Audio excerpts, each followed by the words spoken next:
Como siempre es un gusto saber que nos sintonizan desde temprano. Les recuerdo que arrancamos a las 5:45 en las salas de la información, como aviones, en directo. Somos Hechos AM y no solamente tenemos noticias, también este espacio que para mí es sumamente importante para hablar de la coyuntura nacional y por supuesto también acercarnos a esos personajes de la vida pública que es importante que ustedes conozcan un poco más. Y hoy nos acompaña el diputado Samuel Pérez para que hablemos juntos sobre los retos en esta nueva legislatura, la 10ª.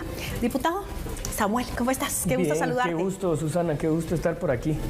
Un placer y feliz año 2024, ¿eh? Muchas gracias, igualmente. Y después de ese Susana 360 que hicimos, ya no nos vimos de nuevo, pero ahí he estado atenta. Sí, no, hombre, hemos tenido rato de no podernos saludar, pero qué gusto estar aquí de nuevo. El gusto es mío, así que estamos pendientes porque la gente también te quiere conocer de una parte distinta de ese ser humano detrás del personaje, así que te hago la invitación pública. Buenísimo. Que ya me has aceptado, así claro que sí. Vamos a repetirlo porque lo bueno se repite, ¿eh? Claro que sí, con mucho gusto. Muchas gracias. Samuel, en los últimos días, la 10ª legislatura ha cobrado relevancia debido a su elección como presidente del Congreso, pero posteriormente te haces a un lado con un amparo que otorgó la Corte de Constitucionalidad, ¿no? La parlamentaria Sandra Jovel, a ella se le otorgó. ¿Qué te motivó a tomar esta decisión y sobre todo, cuál es tu lectura con respecto a lo que sucedió en ese momento? Bueno, la verdad es que yo creo que la Corte de Constitucionalidad decidió entrar en una pelea política con el Congreso y especialmente no querían que nosotros tuviéramos la junta directiva, ¿verdad? Estaba yo en la presidencia y estaba mi compañera Andrea Villagrán en una de las secretarías y lo que entendimos es que la Corte iba a hacer todo lo posible para tumbarnos esa junta directiva. Y eso lo digo porque en realidad en los congresos del pasado, por ejemplo, ha habido juntas directivas con partidos que están cancelados directamente, que hay gente que expulsaron de sus partidos y aún así ocupaban puestos en la junta directiva, que ese fue el argumento que utilizaban con nosotros porque supuestamente el partido está suspendido, ni siquiera cancelado, y aún así se tumbaron la junta directiva que nosotros estábamos liderando. Entonces, al entender esa parte que la Corte decidió jugar política y no hacer justicia, pues mejor damos un paso al lado y privilegiamos los acuerdos que habíamos llegado con el resto de diputados para avanzar una agenda a favor del pueblo de Guatemala, y si eso implicaba que teníamos que bajarnos de la presidencia, pues eso íbamos a hacer, ¿verdad? La verdad es que ponemos de primero a Guatemala antes que cualquier posición personal o puesto que le beneficie a la bancada Semilla, y eso fue lo que hicimos. Yo creo que es momento de tomar posiciones.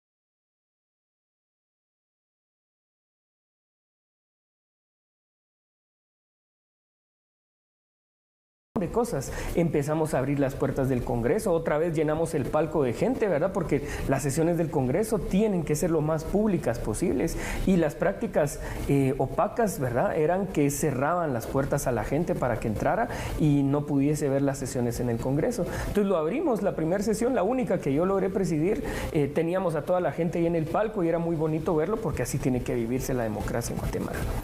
Desde tu punto de vista, ¿existieron riesgos este 14 de enero para la elección de la Junta Directiva? Totalmente. Yo, de hecho, el riesgo más grande que veíamos era que si ganaba la otra planilla que estaba compitiendo por el Congreso, el riesgo era que no le dieran posesión al presidente Bernardo Arévalo. Y por eso es que nosotros nos enfocamos y nos esforzamos todo lo que pudimos ese 14 de enero, hasta llegando a altas horas de la noche, para poder ganar legítimamente una Junta Directiva que estábamos convencidos que teníamos que defender la democracia y la transmisión en el poder. ¿Cuál es tu estatus político y el de los 22 diputados del Congreso de la República al estar suspendido el partido político Movimiento Semilla? Te lo pregunto directamente porque nosotros como periodistas podemos manejar esos términos, tecnicismos, pero siempre he pensado, y eso es lo que me ha gustado de tu trabajo, no de ahora, sino desde mucho antes, que te he seguido en redes sociales, donde tú explicas claramente cuáles son los movimientos y aunque no se te exige que tú lo hagas, siempre estás en en las redes sociales, hablando con la gente y mostrando cuál es el trabajo y cada uno de los pasos que das. Sí, ahorita tenemos, el bloque tiene problemas legales, ¿verdad? Esta resolución que hizo la Corte lo que nos obliga es a quitarnos todos nuestros derechos como diputados, no los privilegios de estas cosas que a veces tienen los diputados. A eso como oficinas dobles y hasta por triples, ejemplo, me decía Andrea ayer. Sí, es que es un descaro total, ¿verdad? Porque son abusos los que cometen. Yo me tarjetas de parqueo también, sí. Me decía que hasta las alquilaban. Exactamente, tarjetas de parqueo, a veces se van a trincherar a las oficinas, incluso violentamente, llegan ahí con guardaespaldas, cierran las oficinas, les cambian las chapas, tienen 3, 4 oficinas y hay otros que no tienen ninguna, ¿verdad? Que son diputados nuevos. Pero digamos, por este problema que tenemos, lo que hicieron es quitarnos los derechos como diputados momentáneamente. Entonces no podemos estar en la junta directiva, que eso fue lo que sucedió. No podemos estar en comisiones de trabajo, presidiendo comisiones de trabajo. No podemos tener equipo que nos ayude a hacer propuestas de ley. Es decir, nos quitan un montón de derechos y sí nos limitan mucho en nuestro actuar dentro del Congreso, que eso no se lo limitan al resto de diputados, ¿verdad? Entonces es un poco complicado, pero eso no quiere decir que no podemos trabajar y ahí estamos. No les han quitado la voluntad política. No, totalmente. Y tampoco la cohesión de los 23 diputados que estamos diciendo. Al ser diputados independientes, ¿cómo será el apoyo de las demás bancadas para poder legislar en favor de la población guatemalteca? Bueno, la verdad es que como hay otros bloques legislativos que están partidos en 1000 pedazos, ¿verdad? Que tienen grupos pequeños que se forman alrededor de ellos, pues nuestro bloque son 23 diputados fijos, no importa qué pase, si la Corte dice que tenemos o no bancazo, no importa, al final trabajamos en equipo. Y eso es lo más valioso porque nos permite ser más eficiente nuestro trabajo. Entonces no tienen que hablar conmigo y después con otros 22 diputados de mi bancada para llegar a acuerdos, sino que si delegan la conducción en alguien, pues ya sabemos que todo el mundo está enterado y hace mucho más fácil nuestro trabajo. Sí, porque ya no queremos más procesos burocráticos, ni mucho menos la falta de transparencia. Mira, a lo interno del Congreso, ¿cuál es la agenda legislativa y de qué manera van a trabajar con el gobierno central? Bueno, la agenda fue un acuerdo grande con varios bloques dentro del Congreso, sobre todo diputados nuevos y algunos reelectos que ya no querían seguir con las prácticas del pasado. Y la agenda prioriza hacia dar resultados al pueblo de Guatemala. Regularmente vemos el Congreso y pensamos en problemas, en corrupción, en opacidad, y lo que priorizamos aquí fue agenda, para decir algunos temas concretos. Uno, que empiece a atender el tema de los altos costos de la vida, para empezar a bajar los precios de los productos en general. Hay otro tema relacionado con el precio de las medicinas, que es un problema muy serio en Guatemala. Aquí pagamos 5 veces más una medicina que en El Salvador o en Honduras cuesta 5 veces menos, y eso no puede seguir así. Temas de infraestructura, ¿verdad? Construcción de carreteras, pero sin corrupción, y temas de seguridad, ¿verdad? Y sobre todo ahorita que tenemos una crisis en la ciudad, pero en todo el país, relacionado con inseguridad.